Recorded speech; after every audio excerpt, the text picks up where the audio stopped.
Hey guys, today we're going to give you a few tips on selling on eBay. First of all, some simple tips is you ever wonder why your phone don't go cha-ching when you sell something on eBay? Well, I researched it because I was having the same problem, and I researched it. And the video that I saw one video, and this guy says go in your phone settings. It don't matter if you have an Android or a iPhone. Go in your phone settings, go to notifications, and go turn on all your notifications. And then go back to your seller account on eBay and go to your settings and go to notifications, turn them all on. And when I did that, the next time I sold something, I heard cha-ching right there. That's a good sound. You're sitting there talking to a crowd of people and all of a sudden cha-ching, they're like, what's that? I just sold something. I like to hear that. And then the other day, I sold something and went cha-ching, cha-ching. And I was like, wow. So two right back from each other. Some guy bought some blue jeans from me, and he wanted both pairs. He cha-ching, cha-ching. I like that. And then here's another thing that I was messing up on too, is when you're going out and you're shopping and you're like looking up something, you're trying to see how much it's selling on eBay. You got to punch it in or take a picture of it in Google's Lens and then go to one that's selling on eBay.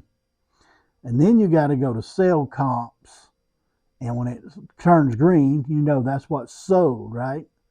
Well, in order to keep that on at all times, here's all you do is you go to it, go to filter, and then you go turn your sale, those that were sold on, and then you go back down to the bottom and go to customize. Push on customize, lock, and then you got to go back up to the sold, and there'll be a little picture of a lock. You got to touch that again, and it'll lock and stay. So every time I look something up now, it's green. It tells me what have sold. Now, sometimes that will get in the way. You want to see, sometimes when you look an item up, you want to see, you're doing research, you want to see what everybody else is selling it for. You kind of base your price right in there. I don't suggest you be the lowest one or nothing like that, because sometimes that'll be something sitting on people's shelves. They just want to get rid of it, and they'll lower the price way down there. You don't want to follow that person. If you're willing to wait a little bit on your product, you ain't got to sell everything that day or next day. I mean, you want to, but there's some things worth putting on the shelf and keeping on the shelf and waiting until the right buyer comes along. I've not learned that patience enough myself, but my wife is actually more patient than I am about things like that. And she'll be saying, you better not price it too low now. And she'll get on to me every once in a while like that. But I'm trying to learn how to do the mathematics on selling. They say that most people that buy on eBay, they buy it under $20. So I want to find products. Yeah, I want the good products that sell for 125. Yes, I understand that. I do. I'm always looking for those. Trust me. I'm looking for those big ticket items. But on a regular basis, I'm also looking for items that I can sell around 20 bucks, 18.99, 19.99, 24.99, and I want to buy them for $5 or $7. You know what I mean? And then when I get up to have to spend $10, I'm like, ugh. But if a product's good enough, you want to go ahead and pay the $10. Like I bought two pairs of shoes today. All the other shoes were $5.99. I go to this Goodwill and they're pretty reasonable with their shoes. Not all Goodwills are reasonable with their shoes, but this particular one, they're reasonable with their shoes. But you got to hit it at the right time. And today, boy, I hit it at the right time, and I beat the other seller to it. I started packing them in my buggy, but they had two pairs they wanted $11.99 for, and these were the kind that go for like $70 to $100. And that's another thing, you got to watch out for this.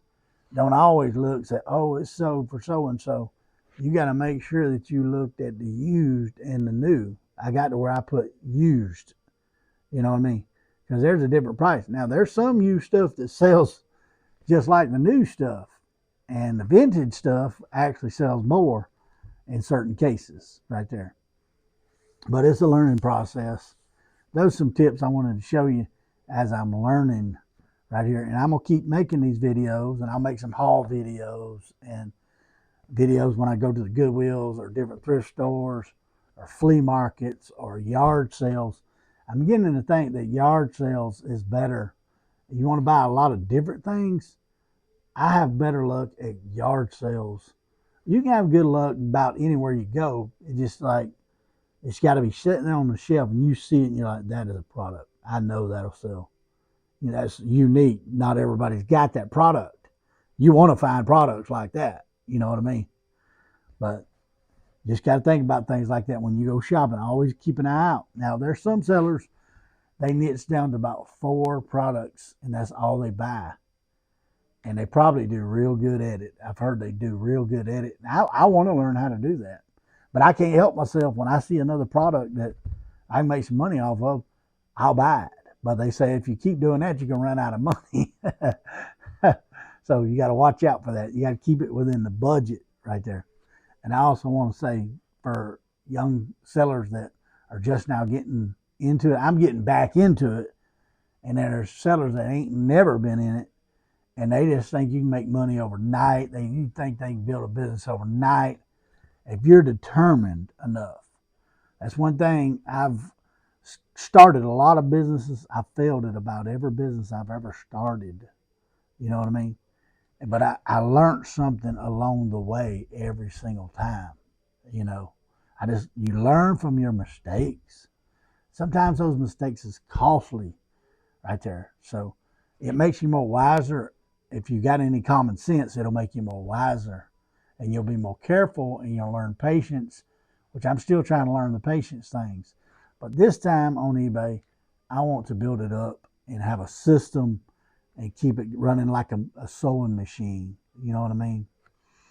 And I think everybody wants that, and you need that type. Or unless you're doing it as a hobby, there's some people love to do this as a hobby.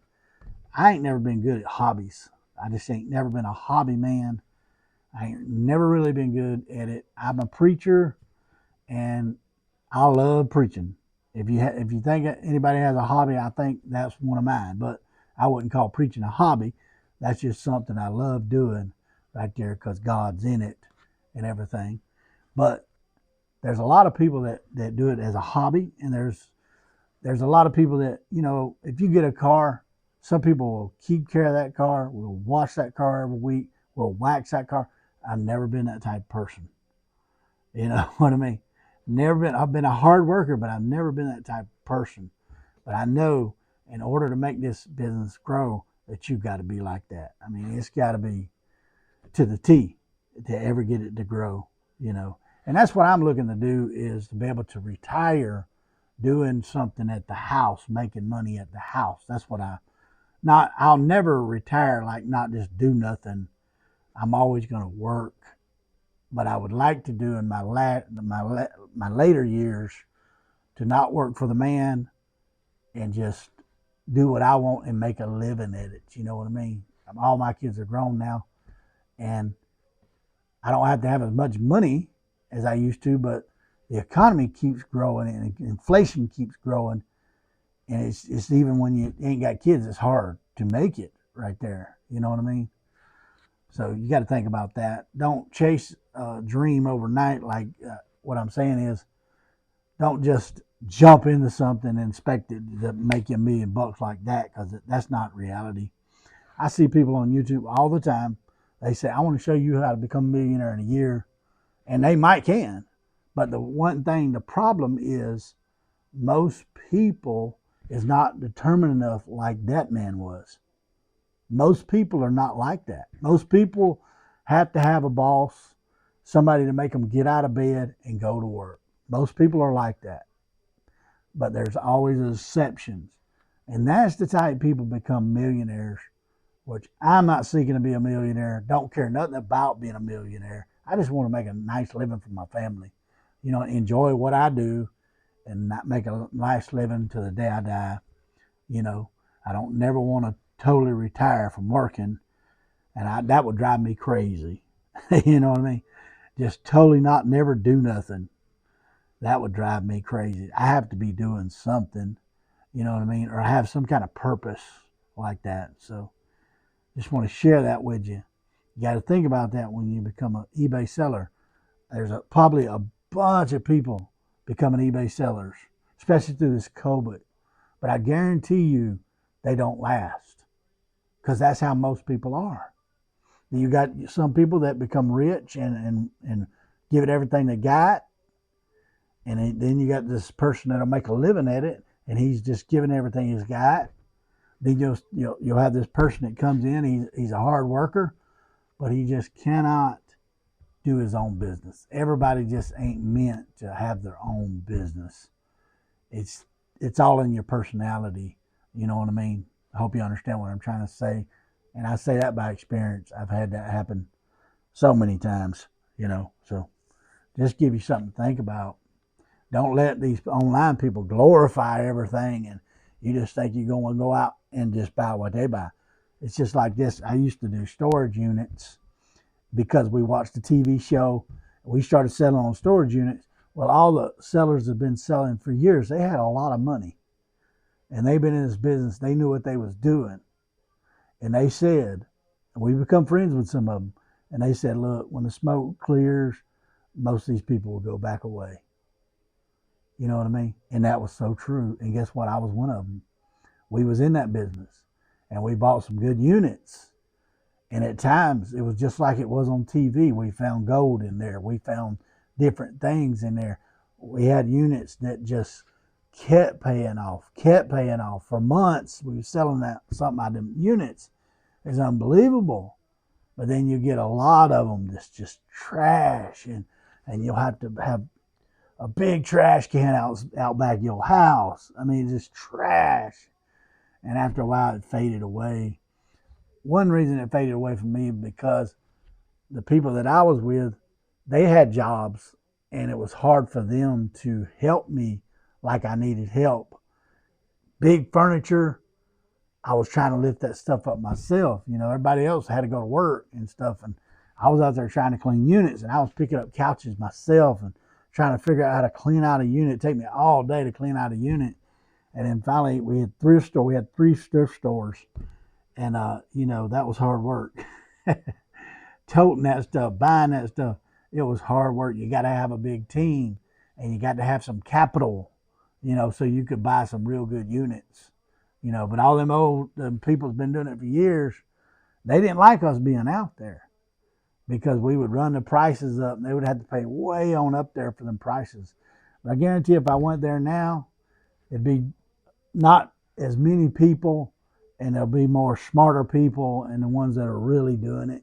I don't know. I ain't been out there in a while, but you ain't going to be spending like I've seen men spend $5,000 on a unit and he made money on it. You know what I mean? He bought somebody's whole house out. Basically, buying storage units is like, if you buy a big one, it's like moving somebody's furniture out of their house, everything they got. You know what I mean? And moving that all the time, just all the time. It'll wear you out. And then you'll go to, I hate to ramble on, but I'm just trying to show you something here. You'll go to a unit where the people that own the building come in there and look through it, got all the good stuff out and set it up and made it glorified. And you spend all kinds of money trying to buy it. They got chains dangling and stuff dangling so you'll want to buy it. And then come to find out, you start digging behind there, it ain't nothing but trash. They cleaned out all the bad units and put them in one and put the good stuff in the front. And you'd end up going busted on that unit. You know what I mean? So it was a lot of fun, but it was hard work. And I've always thought, I needed a big team where I can hire people and a few strong men to